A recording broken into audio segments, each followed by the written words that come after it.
So this is the AK2000 from Fuji Dash. It's got some problem in stabilization, and when I make an upgrade she's stuck and start to vibration.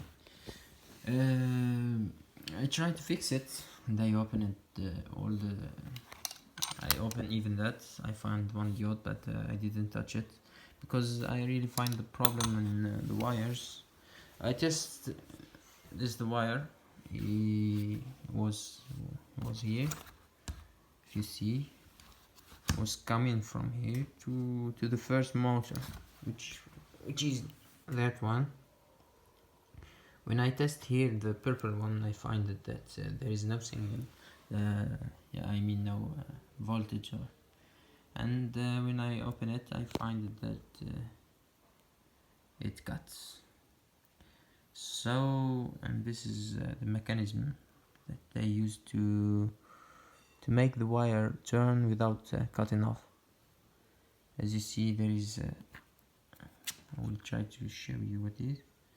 It's like some needles of the wires touching with another support. You see, I'm trying to fix it. I will try to know how to make this wire connect again, and if I can't, I will contact maybe the company to send me maybe another one like this. I contact them to send in. They tell me maybe it's a software problem or a technical problem, and I find that it's technical. It really costs more than, I think this, maybe $10 or $15.